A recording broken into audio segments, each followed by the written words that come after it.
Hello friends, Radhe Radhe. दूसरे अध्याय में भगवान श्री कृष्ण ने अर्जुन को आत्मा का ज्ञान दिया था। उन्होंने बताया था आत्मा अमर है, शरीर नश्वर है, कर्म करो, फल की चिंता मत करो।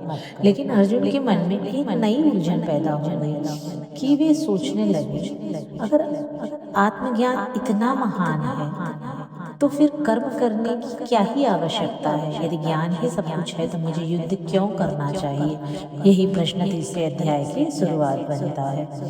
अर्जुन भगवान से कहते हैं, हे केशव, यदि आपकी दृष्टि में ज्ञान कर्म से श्रेष्ठ है तो आप मुझे इस भयानक युद्ध में क्यों धकेल रहे हैं। यह प्रश्न केवल अर्जुन का नहीं है, आज भी लाखों लोग यही पूछते हैं, क्या संसार छोड़ देना ही अध्यात्म है। क्या नौकरी व्यापार करते हुए भगवान मिल सकते हैं। क्या गृहस्थ जीवन में रहकर मोक्ष संभव है।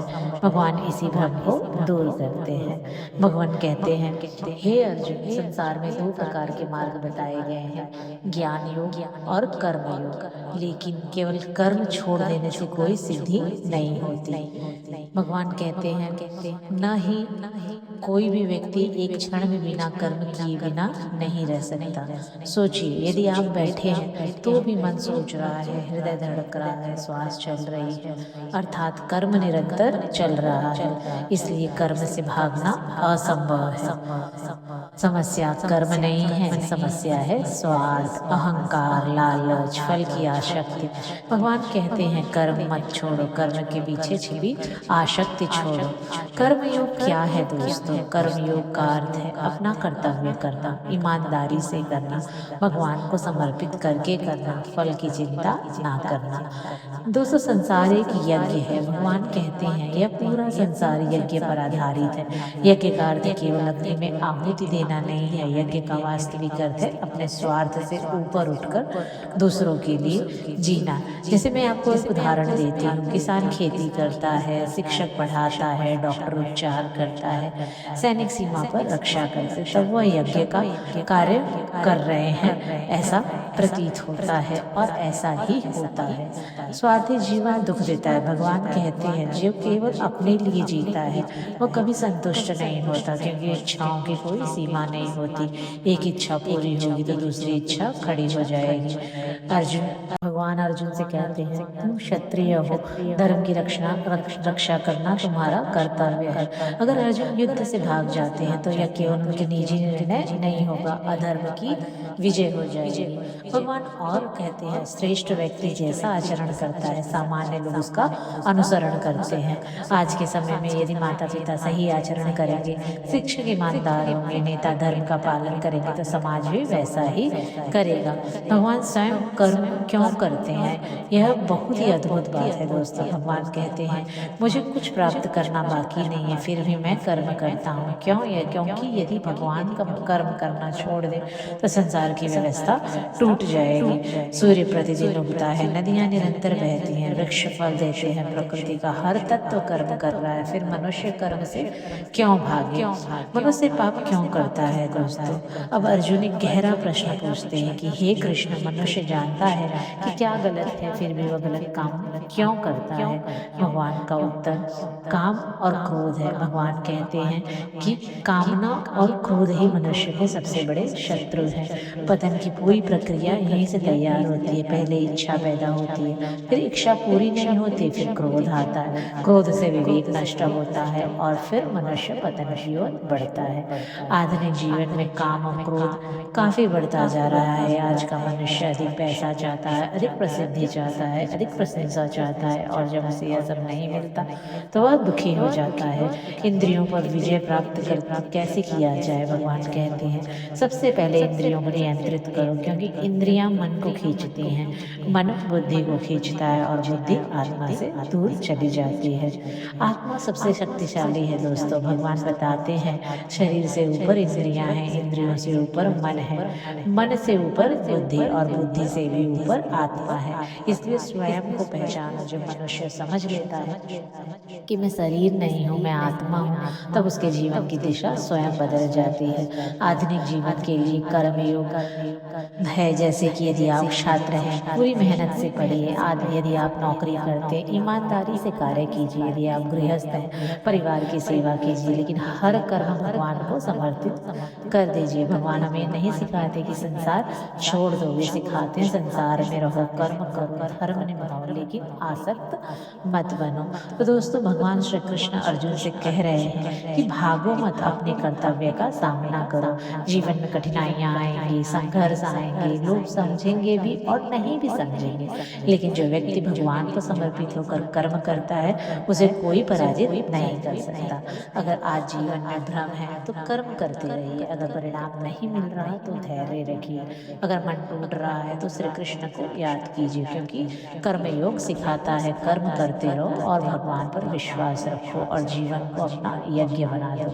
जय श्री कृष्ण, जय श्री हरि।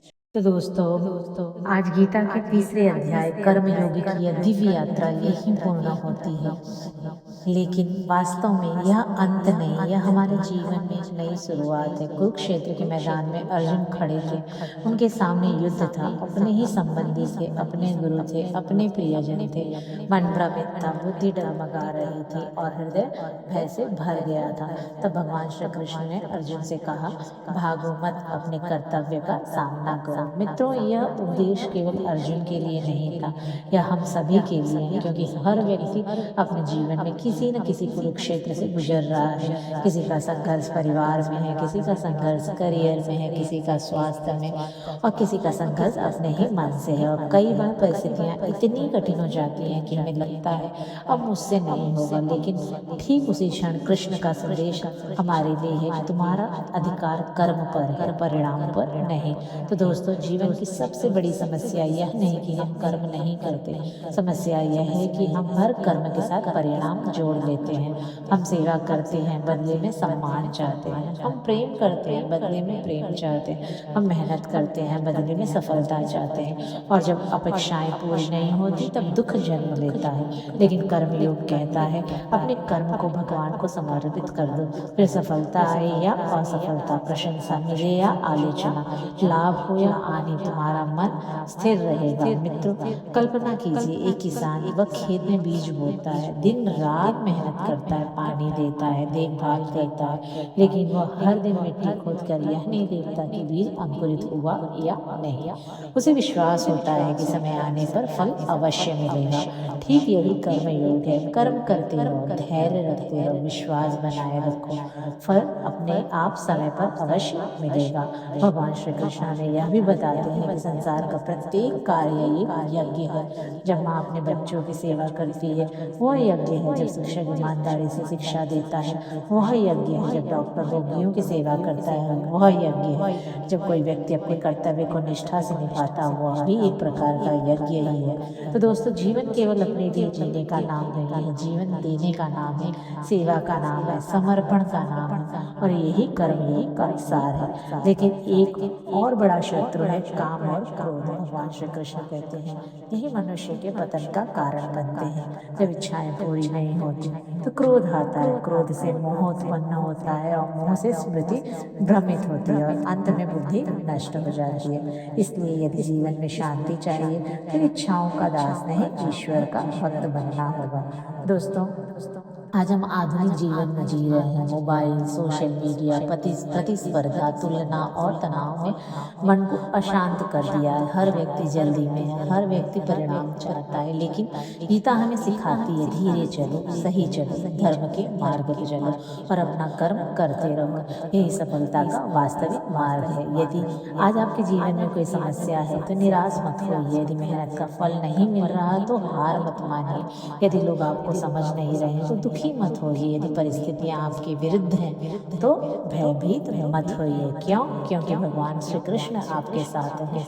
जिस प्रकार उन्होंने अर्जुन का मार्गदर्शन किया, उसी प्रकार वे आज भी हर उस व्यक्ति का मार्गदर्शन करते हैं जो श्रद्धा और विश्वास से उन्हें पुकारता है। तो भगवत गीता का अंतिम संदेश यही है दोस्तों, यदि जीवन में हमारे भ्रम है, और हम आसक्त हैं किसी चीज़ के लिए, हमें कोई दिशा नहीं दिख रही है, तो कर्म करते रहिए। यदि परिणाम नहीं मिल रहा है तो धैर्य रखिए। यदि मन टूट रहा है तो श्री कृष्ण को याद कीजिए। यदि रास्ता दिखाई नहीं दे रहा तो गीता का प्रकाश अपने जीवन में उतारिए। क्यों?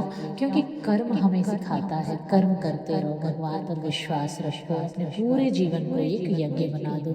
यही सफलता है, यही शांति है और यही धर्म है और यही भगवान श्री कृष्ण का दिव्य संदेश है। जय श्री कृष्ण, राधे राधे, जय श्री हरि। यदि यह वीडियो आपको पसंद आई हो तो चैनल को सब्सक्राइब और वीडियो को लाइक करिए और अधिक से अधिक लोगों को शेयर कीजिए जिनको आज इस वीडियो की आवश्यकता है।